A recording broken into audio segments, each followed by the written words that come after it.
अस्सलाम वालेकुम, मेरा नाम डॉक्टर ज़ोबिया महमूद है। मैं as a skin specialist Medicare hospital Saidpur road Rawalpindi में काम करती हूँ। इसके अलावा मैं पाकिस्तान मेडिकल कॉम्प्लेक्स में भी अवेलेबल होती हूँ। अगर आप मुझसे रब्ता करना चाहते हैं तो स्क्रीन पर आपको मेरे कॉन्टैक्ट नंबर्स नज़र आ रहे होंगे, आप उन पर रब्ता कर सकते हैं या हमारे क्लिनिकल आवर्स में हमें विज़िट कर सकते हैं।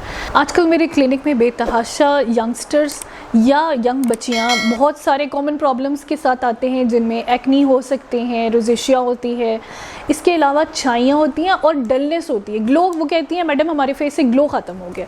उसमें जो मैंने ऑब्ज़र्व किया है कि हमारी जो यंग पॉपुलेशन है वो इन्फ्लुएंसर्स या व्लॉगर्स जो हमारे उनके मोबाइल के ऐप में या किसी भी तरीके से उनको इन्फ्लुएंस कर रहे हैं या उन्हें बता रहे हैं कि एक क्रीम के अंदर सारे सोल्यूशंस हैं कि वो आपको वाइट भी करेगी, आपकी एक्नी भी ख़त्म कर देगी, आप लोगों को पता नहीं रातों रात क्या से क्या बना देगी। तो ऐसा नहीं है। खुदारा इन चीज़ों से दूर रहें। जो कमर्शियल प्रोडक्ट्स में जिसमें हाईली स्टेरॉयड होता है उसको अपनी स्किन के ऊपर यूज़ करने से परहेज़ करें। हमेशा कोई भी चीज़ अपनी स्किन के ऊपर लगाने से पहले एटलीस्ट एक दफ़ा अपने डर्माटोलॉजिस्ट, कॉस्मेटोलॉजिस्ट या एस्थेटिक फिजिशियन से ज़रूर बात करें कि ये हमें आफ्टर इफेक्ट तो नहीं देगी, क्योंकि कोई भी प्रोडक्ट आप स्किन के ऊपर लगाएंगे ऑब्वियसली वो आपको उस टाइम रिजल्ट तो देगा, लेकिन उसके बाद कितना डैमेज करेगा इसका पता आपको नहीं है।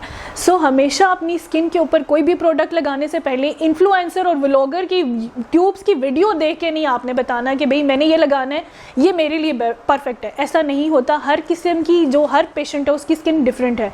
किसी को कोई चीज़ सूट कर रही होती है और किसी को कोई चीज़ सूट कर रही होती है। ये आपका डॉक्टर डिसाइड करता है कि आपने अपनी स्किन के ऊपर क्या लगाना है और उस किस तरह की रूटीन को फॉलो करना है। इसके अलावा एक और चीज़ मैंने देखी है कि नाइट टाइम जो स्किन के रूटीन में आपको बताया जा रहा है कि आपने ये वाला सीरम भी लगाना है, ये वाली क्रीम भी लगानी है और पता नहीं क्या कुछ लगाना है, ऐसा कुछ भी नहीं है। इन सब के लगाने से आप सिर्फ अपनी स्किन का बेड़ा गर्क करेंगे और कुछ भी नहीं। इसको एक काउंटर करना है। अगर आपने स्किन के ऊपर कोई चीज़ लगानी है तो उसमें 3 इंग्रेडिएंट्स इनफ हो सकते हैं जो कि हर स्किन के लिए कॉमन है। उसमें हाइड्रेशन लेवल आपने बेहतर करना है। अगर स्किन को एक्सफोलिएट करनी है तो उसमें भी एक ही इंग्रेडिएंट होनी चाहिए। मल्टीपल इंग्रेडिएंट्स को मैं कभी भी प्रेफर नहीं करती कि आप अपने स्किन के ऊपर लगाएं या ज़्यादा टाइम के लिए लगाएं, क्योंकि वो आपकी स्किन को डार्क करना शुरू कर देती है। इसके अलावा आपने जो भी पीलर लगाना है या वाइटनिंग क्रीम लगानी है वो डे में नहीं लगानी, रात में लगाएं और फिर सुबह उठ के उसको साफ करने के बाद अच्छे फेस वॉश, अच्छे मॉइस्चराइज़र लगाने के बाद आपने सनस्क्रीन का इस्तेमाल करना है, ताकि आपकी स्किन की जो नेचुरल बायोम होता है या कुव्वत मुदाफ़ियत होती है उसको बरकरार रखना है। उसको बहुत सारी चीज़ें लगाने के बाद बर्बाद नहीं करना। Thank you.